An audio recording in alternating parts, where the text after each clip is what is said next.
Assalamualaikum warahmatullahi wabarakatuh. Kembali lagi dengan saya Yoga Andika Pratama, mahasiswa dari Universitas Muhammadiyah Tangerang, semester 6, dan saya akan membawakan sedikit materi tentang mata kuliah Bapak Ari Eksandi, yaitu MATLIT. Yang pertama ini ada analisis data, analisasi data. Dalam penelitian, analisis data merupakan kegiatan setelah data dari seluruh responden atau sumber data lain terkumpul.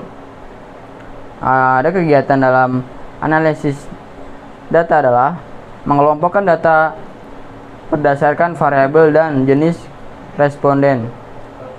Kedua, mentabulasi data berdasarkan variabel sejumlah responden, menyajikan data tiap variabel yang diteliti, melakukan perhitungan untuk menjawab rumusan masalah, dan melakukan perhitungan untuk menguji hipotesis yang telah diajukan.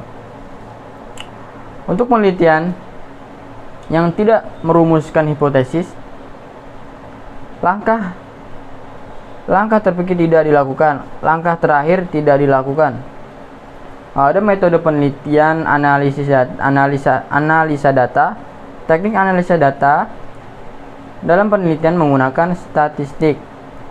Terdapat dua macam statistik yang digunakan untuk analisis data dalam penelitian, yaitu yang pertama ada statistik deskriptif dan statistik inferensial.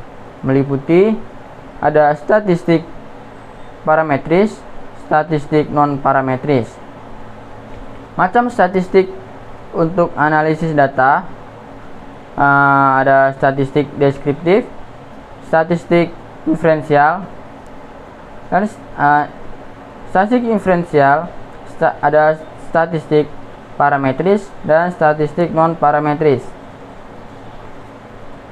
Statistik deskriptif dan statistik inferensial adalah statistik yang digunakan untuk menganalisis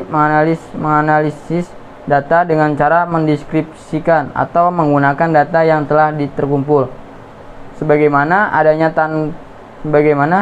tanpa bermaksud membuat kesimpulan yang berlaku untuk umum atau generalisasi. Penelitian yang dilakukan pada populasi atau tanpa diambil sampelnya jelas akan menggunakan statistik deskriptif dalam analisasinya. Tetapi bila penelitian dilakukan pada sampel, maka analisisnya dapat menggunakan statistik deskriptif maupun inferensial. Statistik deskriptif dapat digunakan bila peneliti hanya ingin mendeskripsikan data sampel dan tidak ingin membuat kesimpulan yang berlaku untuk populasi di mana sampel diambil, tetapi bila peneliti ingin membuat kesimpulan yang berlaku untuk populasi, maka teknik analisis yang digunakan adalah statistik inferensial. Statistik deskriptif dan statistik inferensial termasuk dalam statistik penyajian data melalui tabel grafik, diagram lingkar, piktogram perhitungan modus, median, mean, atau pengukuran tendensis sentral, perhitungan desil, persentil, perhitungan penyebaran data melalui perhitungan rata-rata dan standar deviasi, atau perhitungan prosentas. Dalam statistik deskriptif juga dapat dilakukan mencari kuatnya hubungan antara variabel melalui analisis korelasi, melakukan prediksi dengan analisis regresi, dan membuat perbandingan dengan membandingkan rata-rata data sampel atau populasi. Hanya perlu diketahui bahwa dalam analisis korelasi, regresi atau membandingkan dua rata-rata atau lebih lebih tidak perlu diuji signifikasinya. Jadi, secara teknis dapat diketahui bahwa dalam statistik deskriptif tidak ada uji signifikasi, tidak ada taraf kesalahan karena peneliti tidak bermaksud membuat generalisasi sehingga tidak ada kesalahan generalisasi. Ada statistik inferensial.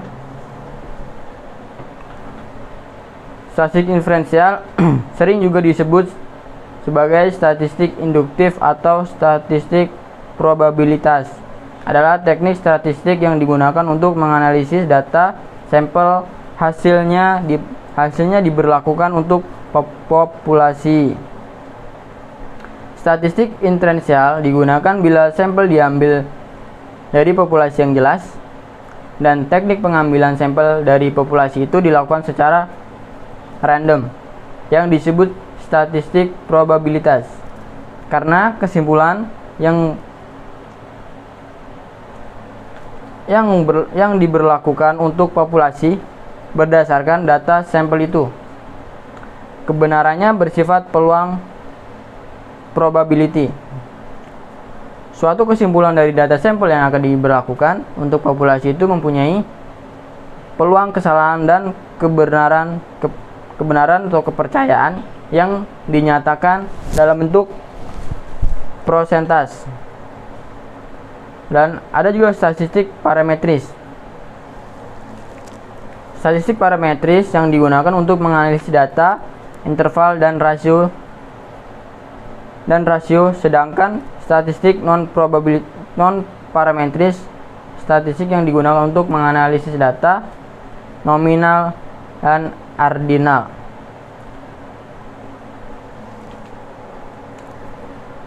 Sekian dari presentasi saya. Nah, jika ada kesalahan atau salah penyampaian, mohon dimaafkan. Wabillahi taufiq wal hidayah. Wassalamualaikum warahmatullahi wabarakatuh.